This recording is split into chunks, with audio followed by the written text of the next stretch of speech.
Hello, and welcome back to It's a Very Exciting Time, a podcast by a UFO nerd and his tolerant friend. My name is Scott, and I've been fascinated by the phenomenon my whole life. And I'm Chuck. I'm an aerospace nerd and a tolerant friend. We started this podcast because since 2017, there have been shocking revelations, from news of secret Pentagon programs to confirmed videos of astonishing craft. In a nutshell, now that we know the government has recovered non-human technology. Or at least we will, once we catch one of those pesky Jersey drones. It raises a natural question. If UFOs are real, what else? Suddenly, some of these other parts of the phenomenon that seemed unlikely are pulled into the realm of the possible. It's Bigfoot. It's going to be Bigfoot. And ducks. They may still be unlikely. It was ducks all along. Okay. Yeah, they may still be unlikely, but even if it's new science and not aliens, woo, it's a very exciting time. I really have to change that to even if it's ducks. Dude, don't. No. Okay. Anyways, a quick reminder to everyone. If you would like to support the show, you can at our Patreon, patreon.com/veryexcitingtime. Yeah. Just starting this out strong, huh? Chuck, it's so good to be back with you. I mean, what are you going to do? We've been off for 2 weeks. I know that's the normal amount of time between our podcasts, but normally during that time, I'm like working a day job and talking to people. And we're a little punchy. I've been on break for 2 weeks. How have you been, man? Yeah. What have you been up to? I've been good. I haven't been up to shit, but I am going to... So I decided to stay behind so that other people could like take off and not have to worry about pagers or whatever. It's kind of. But this next week, I'm going to go see, hopefully, the maiden voyage of the New Glenn rocket in Florida. So nice. Who's making that? Blue Origin, which is Bezos's company. You haven't heard anything about it because they're very quiet and secretive. But the thing is almost as big as Starship. And okay, I can't think of a tactful way to say this. So if there are any kids listening, cover your ears. Does it still look like a giant penis? Okay, so New Shepard, yes, 100% still looks like a giant penis. Come on, Bezos. Nobody can take you seriously. Oh, man. Yeah. Well, I'm very excited for you. Yeah, me too. It'll be my first rocket launch. I don't know how that's happened, but that's not. Oh, you mean like space rocket? You were part of the rocketry club. You were building rockets. Fair point. It's the first rocket I'll see launch that goes to space.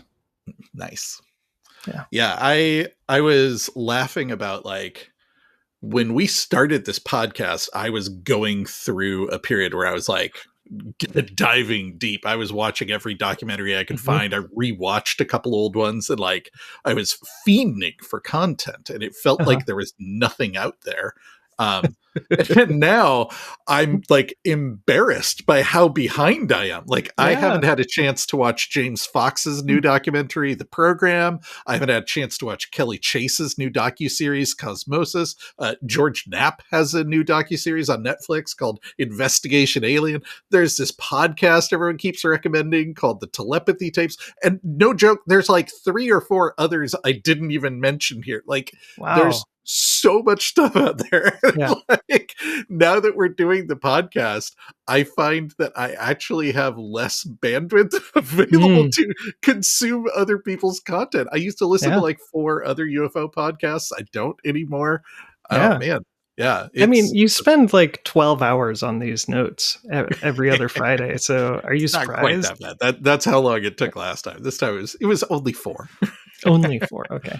Yeah. Well, you know who the people who have done that, if you would like to talk to other people who have definitely read this, the Brain Trust, the Very Excited Collective, maybe the Very Excited Brain Trust in Discord, 100% they have watched these and talked about them, and it's very fun to like pop in on the conversation and see what everyone's talking about. So it has been super funny to watch like my show notes roll through in slow motion as other people link to the things that I'm Mhm. already linking to and I'm about to Yeah. talk about. I'm like, ooh, Mhm. people are paying Yeah. attention.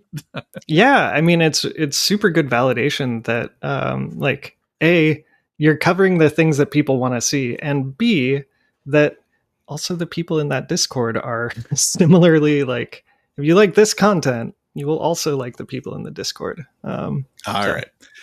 Well, enough dude, plugging. I kind of had a resolution that we saw a big uptick in subscribers from YouTube because of the mystery Yeah, that drones. was great. I was like, I really need to be better and do the YouTube thing of like hit our topic in the first like 30 seconds so people can decide.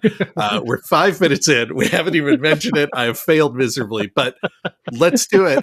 If you haven't guessed, we're still talking about the drones. We're 2 months in, and the drones haven't gone anywhere. Yeah. Yeah. This, so they're still happening then. They are absolutely still happening. Drones Okay. are still being sighted daily in New Jersey. And as we discussed last time, they have now been reported coast to coast from New York to Texas to California. Okay. I'm not going to endlessly regurgitate all the Yeah. same information we talked about Yeah. last time. There's a ton Just of the new info in stuff. the last 2 episodes. Please go check those out if you're kind of new to the topic. But real briefly, I will say New Jersey Mayor Ryan Hurd did an Ask Me Anything on Reddit, and he kind of quickly summarized it in a way that I thought was pretty useful.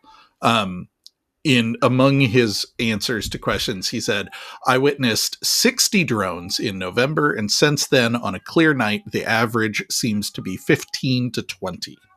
Wow. So 15 to 20 at a time is still just like astonishing. But also, were there only 4 clear nights in November? Like, Yeah, it's he is or the only one I have seen mention that the sightings dry up when it is rainy or cloudy. I haven't seen anyone else say that. I have no reason to doubt him. I'm not in Yeah. New Jersey, so I can't tell you. But Sure. it does seem like there's at least fewer sightings when the weather is bad. Although how much of that is just they're up in the cloud cover? I don't know. Right? Yeah. Yeah. That makes sense. He said the drones and UAVs that I have seen are class 3 UAV. So, you haven't mentioned drone classes before. I saw this in the notes and I looked it up. Apparently, the classes he's referring to are like drone size, weight, operating altitude. Class 1 are like the ones we all kind of know, the hobbyist ones, less than 20 pounds. Class 2 is like up to 50 pounds. Those are like pretty serious commercial drones. They can go up to 3,500 feet. Class 3 and 4 are like military, the big boys. yeah, like up to 1,000 pounds and can do like 18,000 feet. So sure, that makes sense. Yeah, I had looked into this a little bit myself, and I got a little frustrated because I found multiple different definitions and scales. But I will say, broadly speaking, they all kind of loosely correlate to size, weight capacity, altitude, like class 1, 2, 3, 4, 5, whatever. They just keep getting bigger and bigger. So when he says class 3, he's saying like these are not the normal things. Right, which echoes what we've been hearing, right? That they're like often car sized. These are not little like commercial drones or even the bigger quadcopter styles that you see that are like commercial style, but are still basically the size of a camera. These are much like larger. Octocopters or whatever. Yeah, exactly. He said they look like a small plane. And I will point out, we have heard conflicting reports over time. Some of them look like small planes. Some of them look like quadcopters. I will refer you back to Lou Elizondo's comments in the last episode where he had the explanation that I think makes the most sense, which is you start with the sightings of the genuinely anomalous mystery drones that are the weird ones that don't show up in infrared and don't make sound and behave strangely.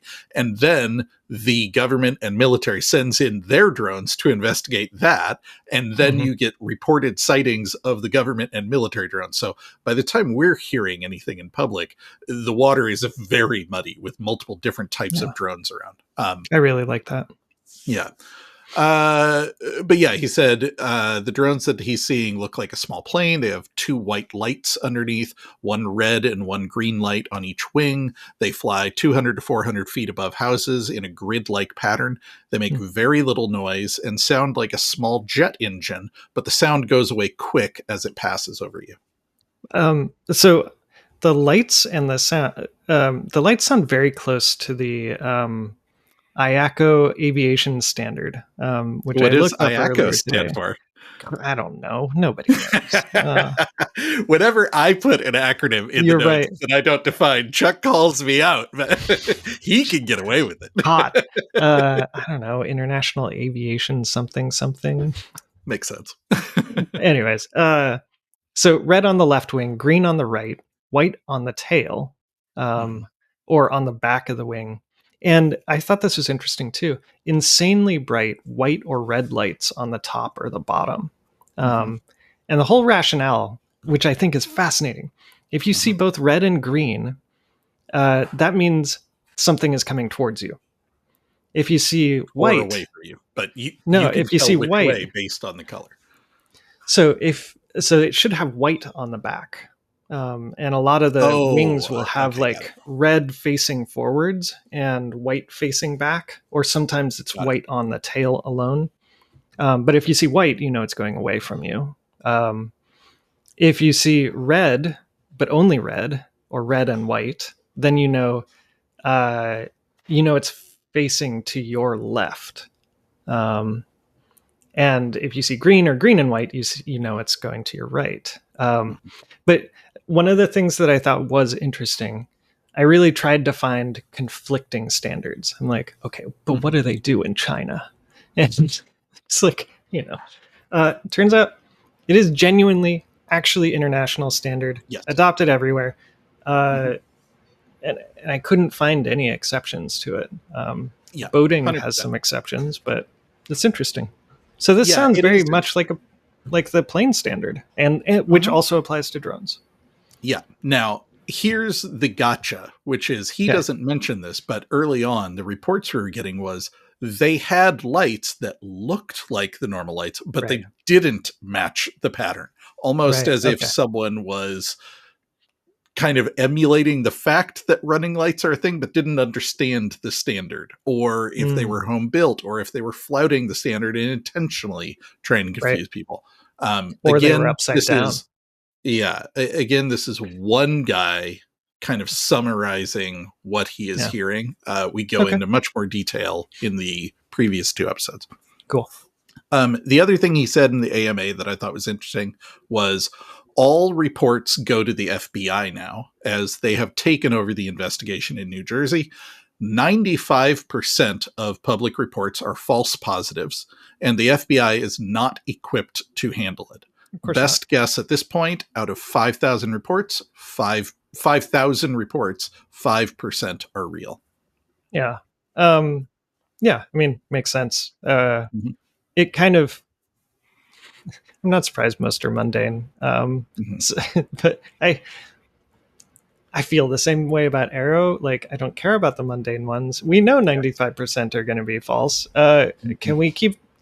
Can we still look at those 5%? Like, those are going to be fun. Yeah, you hit the nail on the head. This is a problem with the DoD in general, is they're so focused on making sure that we understand that most of the reports are mundane and most are explainable, that they gloss over the genuinely anomalous ones. This is at least a step forward from Kirby's press conference a few weeks ago, where he was like, there are no anomalous reports. There have been no intrusions over restricted airspace, which is obviously false. And they have since walked that back. Good. I don't like to do a lot of celebrity gossip, but it's always kind of interesting when drone/UFO news overlaps with other worlds. New York Jets quarterback Aaron Rodgers said that a drone flew over his car. He said, quote, "I saw 2 blinking lights kind of out in the distance, and I was like, no fucking way." And then it got closer, and I rolled the window down and I peeked out, and it was like a miniature military style drone. It literally flew right over my car, maybe 60 to 70 feet above it. I just don't understand why they can't tell us, because the great people of New Jersey deserve to be told what's going on. Yeah, that's totally wild. And I completely agree. Mm-hmm. Yeah. Yeah. I didn't quote these people because these are just like random reports from individuals, but I will say I have seen multiple reports from people in New Jersey saying that the drones will follow them or interact with them if they start filming, which seems to kind of indicate that the drones are not just up there, but like aware of the people on the ground who are interacting with them. I mean, that is interesting to me. Like, I've been kind of wondering whether aliens would even acknowledge or understand that they're in our space. So that's interesting. I mean, it makes sense if it's ducks, right? Like they're following someone home from the grocery store. I saw that person load bread into their trunk. Oh shit! You know how to you know how to get me going. It's our dumbest running joke. Such a dumb joke. Okay. So, but okay, this is contradictory to what we had previously heard, which was if someone launches a helicopter or something like that, they just seem to like poof. Yeah, I will point out the people that I have heard saying that the drones follow them. These are civilians on the ground who are filming them on iPhones. The people we have heard say they go silent or dark if observed are police and military who are sending their own drones up to intercept them. Basically, it seems like if the drones feel like they're in danger of being captured or too closely observed, they bug out. Interesting. Okay. Well, okay. So that brings up the question of have any crashed or been captured that we know about? Mm-hmm. So we talked about this last time. There were a couple of reports. None have been recovered, to my knowledge, but there have been several reports of drones going down. And there was a new one I found in the last 2 weeks. We had from December 7th, a police report of a downed drone in New Jersey. Quote, troopers responded to a report that there was a downed drone in the wooded area near his home, the person who called in the report. Mm-hmm. His backyard deck provided a clear view of the downed, illuminated drone. The illuminated drone appeared to be in a tree approximately 1 mile away. While the responding troopers prepared for a field search, another trooper remained on scene to maintain a visual on the drone. Yeah, super smart. We do that with diving too. Like, you always got to keep someone pointing at your hat. Right. That hat is at your hat? Know. You know, whatever fell off the boat. Oh, okay. I was like, what? Yeah. And 100% it's your hat. Someone left their hat on every single trip. Anyways, so that's cool. They left someone behind. Did they find it? Smart, right? He said, we began a methodical field search in the wooded area. Not long after the search began, the trooper who remained behind reported that the drone was no longer illuminated and that he was unable to observe it. New Jersey State Police Aviation responded to assist in the field search, along with, and I don't know what all of these acronyms are, JTTF, Emergency Management, Field Ops, and ERB. After approximately 2 hours, the search was concluded with negative results. Yeah. Like moments after giving me shit for not. I know. My fault. So, okay.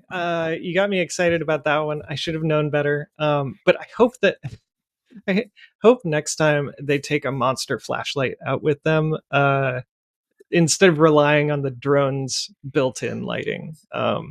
Oh, yeah. Like the guy up on the porch should have been like shining a laser on it or something. Right? Yeah. Yeah, something. It's right there. My old buddy, when I was a kid, mounted a C-130 landing light on a piece of wood with a car battery and a little like shoulder mount. That would have worked. Not saying yeah.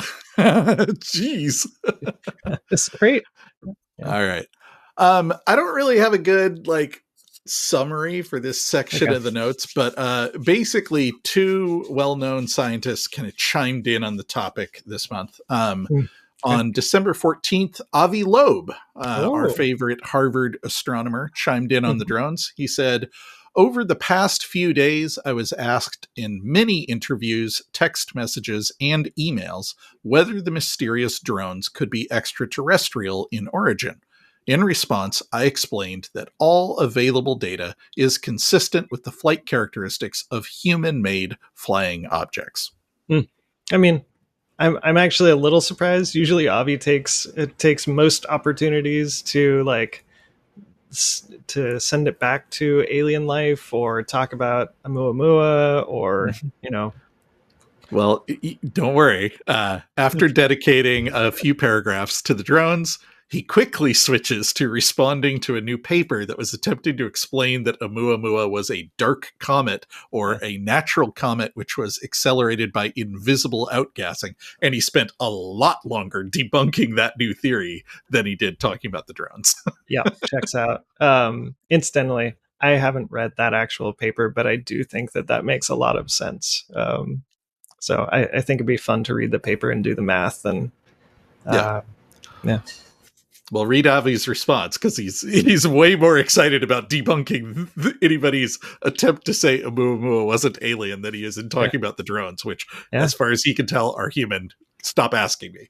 yeah. Right. Now, perhaps more predictable, on December 27th, former Arrow director Sean Kirkpatrick wrote an opinion piece in Scientific American titled "The U.S. Drone Panic Mirrors UFO Overreactions."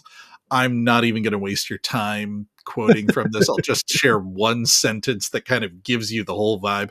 "The public and elected officials in Congress continue to believe lights in the sky are scary. However, particularly when they mistake crude aircraft for drones." I feel like we need a soundbite and a drinking game about Sean Kirkpatrick saying disinformation or whatever. I We would never be finish any episode. ever. Yeah. I really had hoped that when he got canned we would hear less from him, but um having not read that article, I do agree that generally humans act fairly similar Sure. when under threat. But but again, how the masses react isn't the actual interesting part. It's Right. how those anomalous bits are Yeah, I happening. mean, my problem is with how he frames it, right? Like drone panic, UFO overreactions, public and Congress believe lights in sky are scary. Like Yeah. everything about the way he writes is built to immediately undermine the idea that there might be anything to this. And you're an idiot if you take it seriously for even a second. And Yeah. as the guy who ran the program, I can tell you, and it's just like, man, just Yep. take a breath. I have never particularly subscribed to the idea that Sean Kirkpatrick is part of a disinformation campaign. As fun as it would be to believe that the reason he's so vocal is because he's being paid to undermine the Right. topic, I think he's just that guy. But I will say, I saw a quote this week from Exo Academian that um, he wasn't responding in particular to anything. It was just there's been a lot of disinformation out there, a lot of conspiracy theory thinking, right? And it's the thing we talked about last time. In the absence of any good information from the feds, people are going to project into the void. Whatever. Yeah. Um, and some of those people, I don't know who, but some of them are deliberately putting disinformation out there to make it harder to talk about. And Yeah. Exo Academian said, "Remember that disinformation is not just meant to lure you in one direction or another, but to so confuse the possibility space that you become mentally and emotionally exhausted and abandon the search for truth altogether." Yeah. I mean, yeah, it is true. But I think our goal should just be to accept that the masses in general are fickle and have short attention spans, And if we can keep officials interested for just a tiny bit longer, Just chill out, then guys. than the average American, like we're gonna see it return to just the weird stuff. Yeah. And And, that's the where all the drones are doing their part by staying up there. Like, yeah, here we right? are 2 months later, we are still talking about it. This was Yeah, not a blip in the public consciousness. It is yeah, still constantly ongoing. right, yeah. And like that's when all the good learnings happen after the incident is over. And you get to go meta and talk about how did we get here in the first place, or what really happened, and kind of dig into like, oh yeah, there was military response drones, and that exacerbated this, and like I don't Mhm, know. mhm. I think it'll be really interesting. I hope. Yeah, I will say that is a very charitable and optimistic response, and I appreciate it, because I'm not going to lie to you. I have become a little more disheartened based on the government's response, and I think they have painted themselves into a corner now Mm, by explicitly denying that anything was happening. And even when they walked that back, still being incredibly dismissive about it. That I don't think the government can give an answer at this point that will satisfy the majority of people. And sure. it used to be the government had the bully pulpit, right? Like whatever they said carried a certain amount of weight, no Mm, matter how ridiculous the things they were saying were, right? They could get up there and say swamp gas, and the majority of the population would go like, okay, I guess there's nothing to see here. Not everybody buys it, but yeah. they had so much credibility. Right. At this point, try to imagine John Kirby getting up on stage and saying, yes, they were Chinese drones, or yes, they were Russian drones, or yes, they were our drones and we shouldn't have been flying them, or hey, guess what? They're non human and we don't know what they are. I don't think most people would accept the answer, regardless of what he said, because they have been so weird and cagey about it, that I think they have painted themselves into this corner with lack of credibility. I hope I'm wrong. I hope they Yeah. are able to come out with a compelling answer that most people find acceptable, and we're not all left wondering what are they hiding from us. But right now, that's sure what I'm wondering. And I've said Yeah. before, I'm not out here telling you these are alien drones. I would love to believe that. I'm an alien guy. I think it's fun, but they look human. Yeah. They're advanced. They have weird things about them, but who's flying them? I don't know. But the fact that the government just is kind of shrugging about it is Mm. really, really weird and upsetting. Yeah. I disagree that that they wouldn't be able to convince like, or that they couldn't say something. However, I don't know that they would be able to sway anyone's opinion. Um, they're if they brought out data that showed, you know, who was flying it and showed that it was clearly not actually Sure. human, Yeah.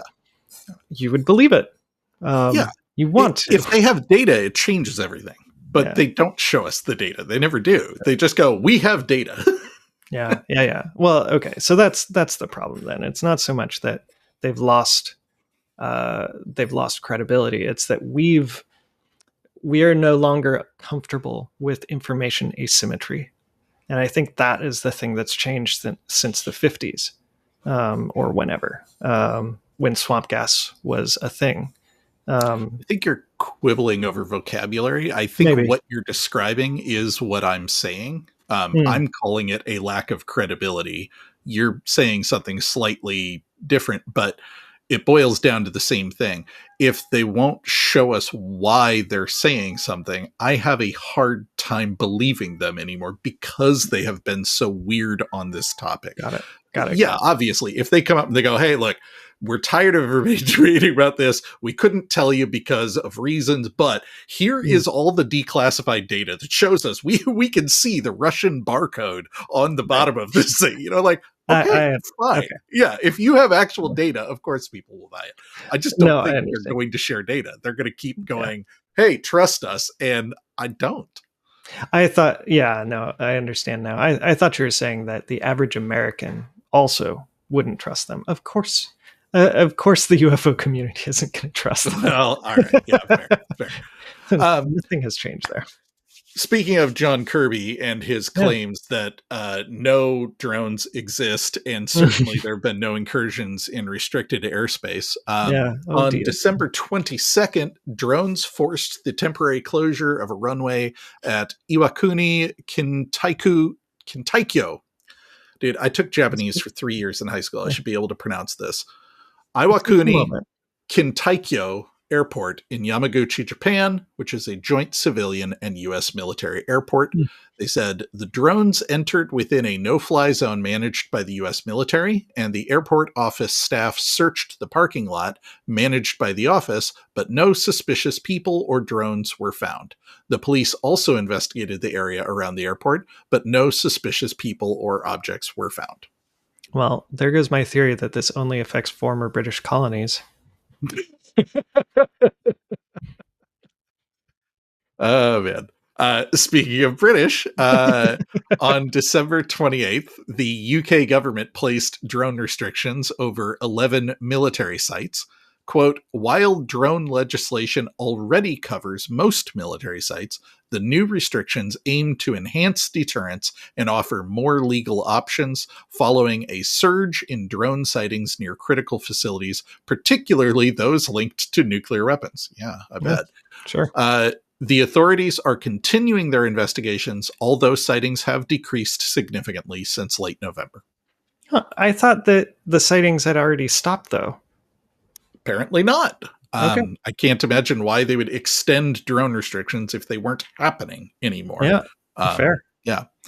And let's just keep this party rolling. Okay. On December 31st, the FAA expanded drone restrictions in New Jersey. Quote, drones are now banned from flying in parts of 9 more towns. That is in addition to dozens of towns and municipalities where the FAA issued restrictions earlier this month. It is unclear why the new restrictions were put in place. Is it? Like, I feel like it's pretty clear what. I don't know. I think they meant it is unclear why these particular towns were restricted. Not why is the FAA restricting drones? Okay. Yeah. The Daily Express said, when pressed for clarity, the FAA directed inquiries to the Department of Homeland Security, which redirected them back to the FAA. Yeah, of course. Classic. Insert the Spider-Man pointing at Spider-Man meme. On December 26th, New Jersey Senator John Bromnick asked the obvious question, why are you shutting down the airspace? If everything's okay and there's no threat and this is just drones and you don't have to worry about it, we got a lot of drones in the sky, why are you closing the airspace? Yeah, great freaking question, right? Yeah. Okay. That's cool. That was a senator. That carries exactly. a lot. So we talked earlier about drone classifications. Yeah. So those comments came from New Jersey Mayor Ryan Hurd. He got quite a bit of airtime this month, and he said some really interesting things. In a nutshell, he is claiming that the tech that the FBI is bringing in to investigate these drones is inadequate. On December 21st, he said, the administration has brought in technology that's not only capable of that's only capable of tracking class 1 and class 2 drones, not class 3 and class 4. These drones that we're talking about, that we're seeing, are large drones. They are not your typical drone. When I say drone, you typically think about something the size of your hand. These are in no way, shape, or form that. So it seems to me to be very convenient. They're bringing in tech that is not going to find an answer to this problem. They're going to be able to say, American public, don't believe your eyes. You're only seeing planes and stars and 1,000 regular, legally operated drones. It's plausible deniability. Interesting. So that's super bold. So he's saying they brought in tech that just won't detect the drones at all. I actually don't know what the difference in the tech would be. Did he I don't give either. did he give any more details about his Kind of, sort of. He talked a little okay. bit more about what happened and why he's talking about this. I don't have any information on why technology would only be able to detect drones of small Yeah. size. It seems like a bigger drone would be easier to detect, Yeah, but right? perhaps the classification system also includes some sort of like hardening or signal detection. I'm just going to fully admit here, I don't know. But his Right. claim is the FBI's tech is explicitly unable to detect the types of drones they're seeing. Okay. Um, so on December 22nd, the next day, he posted a thread. He said, "This is the drone mystery they don't want you to solve. Buckle up. This is going to be long. Let's talk about what went down in New Jersey this month." All right. Hey, here we go. Hey Siri, remind me to buy a popcorn machine from the podcast budget.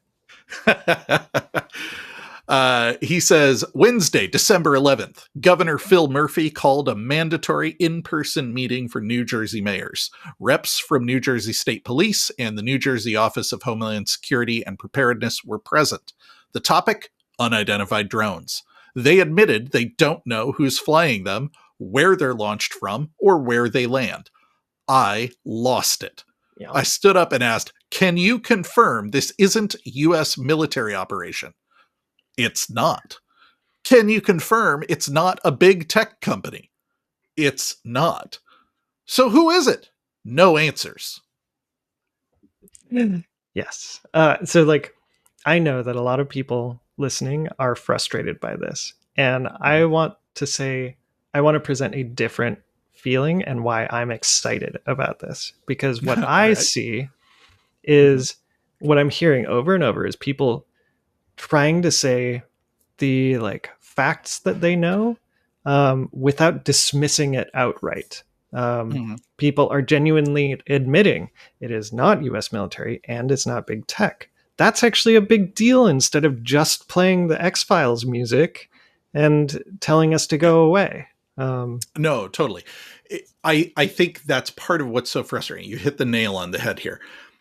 You could easily imagine them taking one of two tacks.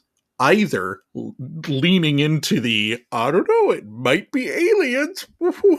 If they were doing that, yeah, like my mind immediately goes, okay, this is obviously American black budget tech, and they're trying to distract us. But they're right, very deliberately avoiding referring to them as UAP or UFOs. They always talk about them as drones, despite the ones that right. don't really fit that definition. But the flip side is also true. If it was paranormal and they were trying to conceal that, I would expect them to strongly imply that Oh, it's yeah, Russian or yeah, Chinese or fucking Iranian or whatever. And they have explicitly run away from that possibility. yeah, Every time someone tries to give them a softball answer. So, do you think it's a foreign state? Do you think it's a secret military program? Do you think it's a tech company? They are very explicitly no. They're not yeah, saying we don't know. They're like, no, it's not that, which yeah. implies they checked. It's yeah. So, It implies that it is something else, and they're that I like that they're not saying yes, it is a military operation. We can't tell you about it, but I can mhm, assure you that it's ours. You're safe. Uh, right. don't worry about it. That's what I would actually expect to happen. Mhm, mhm. But they Or aren't. even if they can't explicitly say that in public, you would kind of expect when Congress gets called into a skiff to talk about Yeah, this, for them to come out and make reassuring noises. I yeah, can't tell exactly. you what I heard, but I can tell you it's nothing to worry about. We're not seeing that. They come out just as frustrated as the rest of us. Yeah, All we hear is they don't know what it is. yeah. So I know it's frustrating, but I also think it's interesting and different from what we've seen in the past. Yeah, that's a very good point. So getting back to Mayor Ryan Hurd's thread, he says, quick backstory. I have spent 30 years in tech, smart home, Internet of Things, AI, machine learning, you name it. I know the players and the skunkwork projects they're hiding. On the way home, I started calling everyone in drone tech and surveillance. And guess what? Nobody knew anything. Oh man, never piss off the geeks. Right? I'm calling for receipts. He says, so I assembled a team. Craig, combat vet, retired major, drone whiz. Dr. Green, combat vet, retired GS-15 tech expert, and the folks at Blue Halo, cutting edge counter drone tech, to confirm anything we needed evidence, make, model, origin, and Blue Halo's system could do it. I love that. I love the idea of him just like, you know what, fuck this. I'm building my own team. Let's go, guys. Right? Like, yeah. It No, sounds totally, like something I would do too. I'm going to build my own team with blackjack and hookers. No. I mean, it just gets back to this idea of like, you go to this meeting and you expect that the U.S. military intelligence apparatus is on top of everything. So for them to say they don't know, and it's like, it's right there. Can someone just follow it? Like, you know what? Fuck it. I'm calling my guys. We're going to follow it. Like, it's not hard. Yeah. It's kind of surprised that we haven't seen it already. It's been up there for how long? I don't know. Yep. He says, Friday, December 13th, I pitched the plan to Governor Murphy. The deal? Blue Halo provides tech and operators for free to detect, ID, and if approved, acquire the drones. Ooh. Murphy connected us with State Police Colonel Callahan, who set up a Zoom with the FBI. God, even this is so worrisome that even the drone investigators have to spend all day on Zoom. Like, I don't know, we haven't found anything. Yeah, you're on Zoom all day long. Bob, your mic's on. Can you hear this? On the FBI call, me, Craig, Dr. Green, Callahan, and an FBI special agent. We laid out the problem and the solution. The FBI said they were bringing in their own assets to detect drones. The problem? Their tech only detects small class 1 and 2 drones. We're talking about class 3 and 4. Totally different. The FBI ended the call abruptly. Shit. So they just... I can't tell if them hanging up is like, oh, they're getting really close, or wow, this guy is kind of a jerk. Like, I don't know. I think it's a little of both, right? Yeah. Saturday, December 14th, I attend Representative Chris Smith's press conference. I briefed him, local mayors, and the county sheriffs. They loved the plan. We also discussed using the Coast Guard to assist with detection using Blue Halo's tech. Yeah. I love the plan too. Let's go. Yeah. Monday, December 16th, we got red lighted. The FBI had no interest in the solution, despite it being military grade tech offered for free with operators included. Yeah. I mean, okay. So, fellow geek, I share his sense of outrage at upper management rejecting a good solution. But I also wonder what the other side of the call was like. Some long-suffering FBI agent, like, yeah, this guy, this one major in Jersey called in a friend. They have a friend with an anti-drone company. I think he's going to start blowing shit up. I don't know. I just hung up the call. Yeah, right. Like, it would feel like he's building towards we have to sign a contract with Blue Halo. Right? Yeah. Like, I don't have a budget for that, man. I'm an FBI guy. I've got 3 people to go through 5,000 leads. Can you please stop calling me? Right. Yeah. Also, though, like, is there a reason they can't do it? Like, right. So yeah, here's what I will say.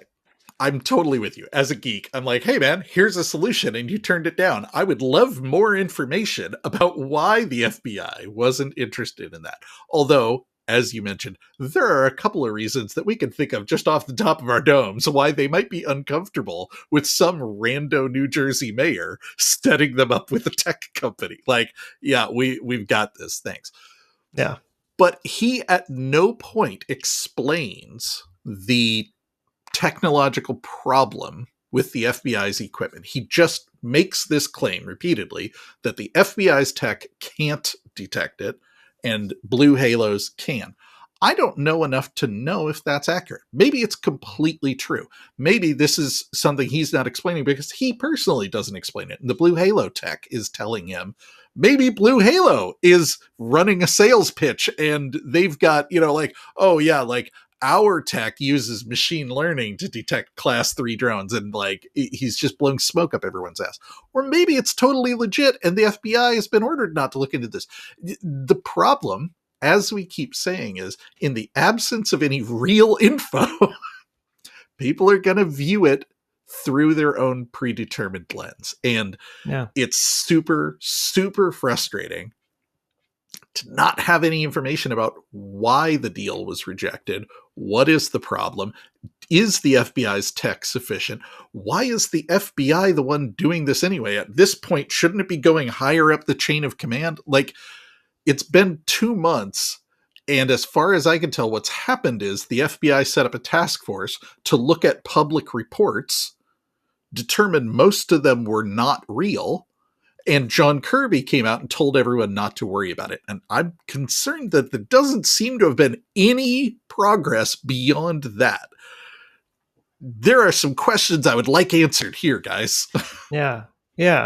So, while you were talking, I asked GPT why they wouldn't be able to do that in open airspace, and GPT proposed a couple reasons. And my favorite is if this is not the normal, like, promiscuous signaling that we see with line of sight drones, the diagnostic methodology might involve actually very illegal things like jamming and GPS spoofing and stuff like that. And so, for sure.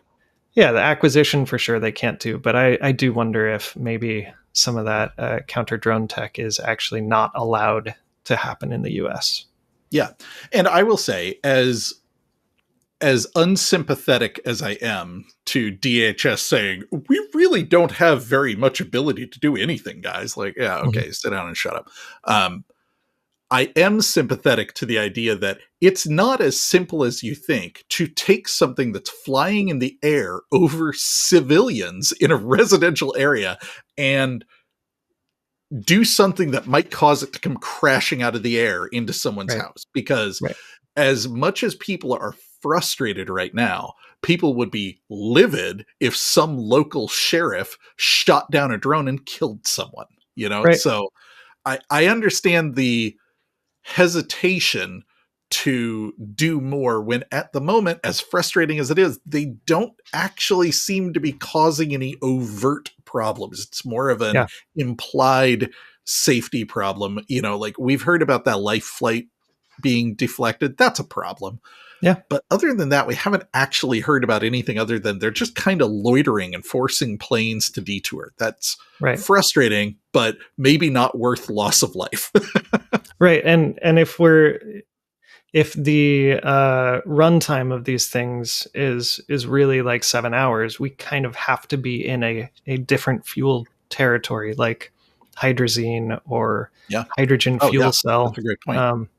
And so it may not just be like things falling on people. It may be things falling on people and exploding. Yeah, and exploding and causing a hazmat situation, right? Like even if it doesn't explode, it's leaking toxic shit all over some neighborhood. Yeah. Right. Okay, so I don't have a good way to transition to this. Yeah, this anybody who's watching this episode has already seen the title and they know what I'm about to talk about, which is the Cybertruck bomber. Why are we talking about the Cybertruck bomber on a UFO podcast is a very good question. Here's what I will say. He sent an email that mentions the drones. We're going to get into it. I am really hesitant to talk about this guy. I waffled back and forth about putting this in. In a nutshell, if you're not familiar with the story, on New Year's Day, a man parked a Cybertruck in front of Trump Hotel in Las Vegas. A few seconds later, the truck exploded. Investigators determined that he shot himself in the head, and they found the remains of an improvised bomb in the back made from gas cans, camp stove cylinders, and fireworks. The driver was a guy named Matthew Livelsberger, an active duty Green Beret who was stationed in Germany, but on leave with his family in Colorado for Christmas. it has come out that he's struggled with PTSD and suffered a traumatic brain injury while serving in the Middle East. Yeah, I mean, It's awkward to yeah, talk about this for so many reasons. One, a man died, right? right. Like we have kind of a jokey tone on this show because it's UFOs. We don't take it overly seriously. Yeah. And I don't want to joke about a guy dying. He's suffered from mental health problems. It sucks to take a guy that suffered from mental health problems and talk about his theories as if they were real things. There's also a weird racial political dynamic here, which is on the same day, a different military guy took a truck and drove through a crowd, and that dude was like ISIS sympathist. And so there's definitely a noticeable difference in the way the news media is covering the sympathetic PTSD suffering military veteran versus the Muslim extremist. I don't want to be talking about this. That's not what this show is, right? We've joked like this is a political show that only cares about one topic. This isn't that. So I have a question that maybe will like help go through this. If this person hadn't blown up a Cybertruck, would we still be talking about the email? Yeah. Okay. No, you've hit the nail on the head. If this had just been a post on Reddit, we absolutely would have talked about it because he makes some interesting claims. Sure. I just want to be clear as we're going into this to anybody who's listening. I'm not talking about this guy lightly. I'm not trying to be dismissive of mental health struggles. Please, for the love of God, PTSD and traumatic brain injury are very real, very Super serious real problems. I have people in my family who struggle with both of those. Yep. For the love of God, if you need help, get help. We are not here to make light of that guy. Right. So as much as it is possible to, I would like to kind of compartmentalize the mentally ill Cybertruck bomber from the email that he released that made claims about the drones in New Jersey that we would be talking about outside of that context. Okay. Yeah. So let's, I had a line in there. I don't know if it's still relevant. That's fine. Okay. Yeah. So what was the email about? Yeah. So the day before New Year's, before he drove out and did this, he sent an email, and he apparently sent a copy of this email to many, many people. It has come out in the context of one particular military history podcaster who put two and two together when he saw the guy on the news and sent the email to the FBI. The FBI has since confirmed that the Cybertruck bomber did send this email. People are calling it a manifesto. I think that's a stretch. It's an email. He makes some claims in it, but it's far from like, here's why I'm doing this. It was more like, I have some claims that I need to make and you should investigate it.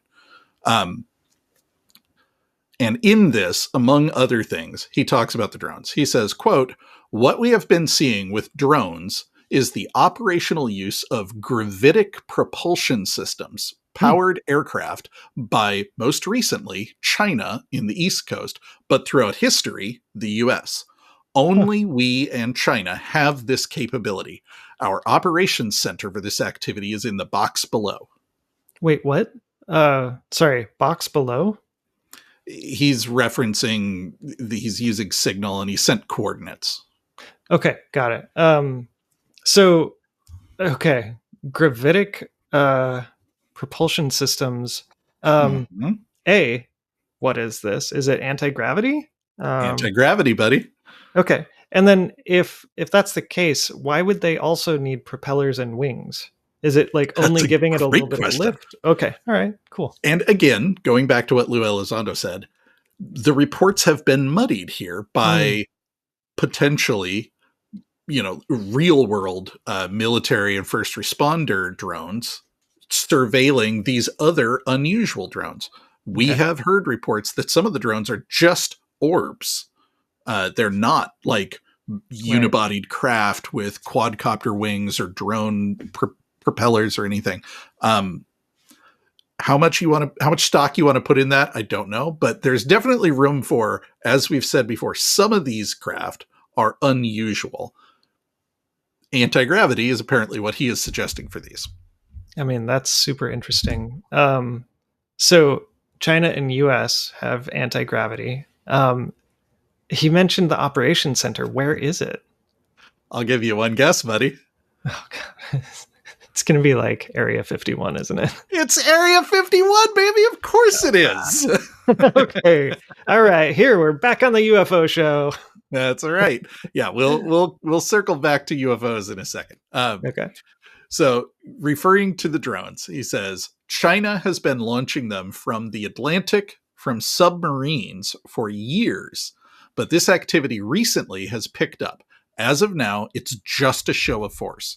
Because of the speed and stealth of these unmanned aircraft, they are the most dangerous threat to national security that has ever existed. They basically have an unlimited payload capacity and can park it over the White House if they wanted. It's checkmate. China is poised to attack anywhere on the East Coast. You need to elevate this to the media so we avoid a world war, because this is a mutually assured destruction situation. Okay, so ignoring the anti-gravity part, which is a big thing to ignore, but yeah, go ahead. It's a good point. What I hear is an active duty Green Beret saying, like, this is a state actor, and being concerned for the US. Like, I mean, it fits with a lot of the stuff we've been talking about. Yeah. And we spent a lot of time in the previous episodes talking about the idea that if this is an adversary, foreign adversary doing this, why would they be doing this so overtly? And the most plausible explanation we have seen is this is not a spying or surveillance operation. This is a look at us. We can fly through your airspace with impunity, and you can't do anything about it. And what's frustrating is that seems to be true. Yeah. Yeah. I mean, China has rationale for that. And especially with like Taiwan stuff, there's been a lot of saber rattling. We should be hearing about a ton of drone things in Taiwan, though, or any of the places China would like us to stay out of. Unless this is a deterrence and a warning shot across the bow, like, hey, we know shit's about to go down in Taiwan. You better watch yourself because we're in your backyard. But yeah, to get back to your point, the bomber sends this email where he makes the point, putting aside the anti-gravity, that he believes these are Chinese drones and they are behaving with impunity, which fits everything we have previously thought about with regards to it being a foreign state. So that part, unfortunately, totally fits. If it is a foreign state, this kind of matches what we think. He goes on, he says, the US government needs to give the history of this, how we are employing it and weaponizing it, how China is employing them, and what the way forward is. I have knowledge of this program. I have an active TSSCI with UAP, USAP access. That was a lot of acronyms. Can you remind us some of them? Yes, I looked these ones up. We've talked about this before, but in a nutshell, TSSCI is top secret, special compartmentalized information. Okay. It is a classification level. It means he's allowed to view documents with that classification level. UAP, USAP is much more interesting. UAP, we know, unidentified aerial phenomenon. USAP is unacknowledged special access program. A special access program is the bigot list. It's here is classified information at a certain level, but unless you are on the access list, even if you have the classification rights to view these documents, you don't have a need to know, so you don't Right. get to know it. That's all a special access program is. It's classified stuff that is further restricted to a certain list of people. Okay. An unacknowledged special access program is a special access program that Congress doesn't get told about, except in theory. The Gang of Eight is supposed to know about Right. it, Yeah. but we got into this in an earlier episode. Maybe these are black book programs that are completely hidden inappropriately. That's David Grush and Lou Elizondo's whole claim, Right. is that this is a USAP that has been illegally hidden from Congress. Right. So Yeah. in a nutshell, what he's saying is, I have the top level classified access, and I have been read into a UAP black program, Yeah. implying that he's in something like Immaculate Constellation or even the legacy reverse engineering program we've heard so much about. Yeah. So super, like, honestly, super sad that he felt like he needed to commit suicide to get the news out. Yeah. We need people doing those programs, but I don't know. There's one other little bit of information Yeah. that I found really interesting. CBS dropped this casually in an article where they were trying to talk about how his motives were unclear, and they're trying to establish he had a lot to live for. One of the things they said was Livelsberg had a new assignment involving drones that friends said excited him. So yeah, it's interesting. Saying you work with drones seems like a plausible cover story for working in a UAP reverse engineering program or something like Right. that. So Yeah. I think there's a few ways to view this, right? On the one hand, if you ignore the anti-gravity claims out of Area 51, we've got a guy who was read into a drone program and comes out and says he has insider information that the drones are being flown by China. That's an interesting whistleblower allegation on its surface. It doesn't touch UFOs. It doesn't touch weird tech. It's still, if you want to view this as all human tech, there's still a world to view this as. He just had information. But there's also an undeniable hook into the paranormal world of UFOs, reverse engineering, anti-gravity. That's a deep freaking well. Now, he barely touches on it. He doesn't get into the background of the anti-gravity program. He just says, we do it. We have historically done it. China does it. Our base for running this stuff is out of Area 51, and it's a big freaking deal. I don't know, man. Like, again, getting back to what we said at the top of the section, I really cringed to talk about this guy because it's such a loaded topic and it's so fresh. But if this email just dropped on Reddit without that context, we would absolutely still be talking about it because this is an interesting claim and it lines up with our ongoing discussions about drones. But here's the thing. Would the rest of the world talk about it? No, definitely not. And this gets back to, we cut out a bit earlier where I saw a bunch of people online mentioning, hey, this dude's a Green Beret, but he blew himself up with like gas canisters and fireworks in a Cybertruck, a truck that is legendarily supposed to be bulletproof. Like, this is not an effective bomb. I would expect a Green Beret to know how to build a bomb better if he was trying to commit an act of terrorism. Without getting lost in the weeds, he had a note on his phone that explicitly said, I wasn't trying to commit an act of terror. I was trying to commit a spectacle. The news and the public will not pay attention unless there is a spectacle. What bigger spectacle than a big fake bomb going off in front of Trump Tower? So getting back to this idea of why did he do this? This guy believed he had inside information about something important that he needed the public to talk about. And I think he hit the nail on the head. If he had just dropped it on Reddit, we would be talking about it, no questions, because we're a UFO podcast. But the public would not be talking about it. So I think his goal was to try to break this out into the mainstream. Yeah, that's too bad. I feel like there's other ways to do it. But can you break it down for me? Like, is this credible? Should we believe him? Okay, there are a couple quotes that I liked about this. Post Disclosure World said, regarding this alleged manifesto, he blew himself up in a car, so I'll take his claims with a grain of salt. Yeah. That's totally fair. The guy was clearly not well. Not doing good. Joe Murgia kind of echoed this sentiment. He said, an unwell man blows up a Tesla Cybertruck in front of a Trump hotel, and people are going crazy because he left a note referencing drones, UAP, and anti-gravity. Seriously? Is there any evidence to back up his claims? That's also a totally fair take on this. Mm-hmm. What I will say is this.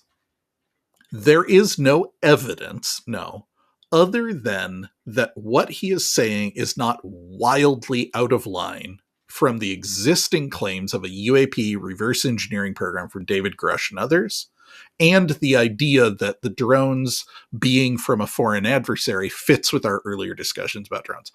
That said, the guy was clearly not well, and I wish he had received the help he obviously needed. Seriously. Yeah. Yeah. Huh.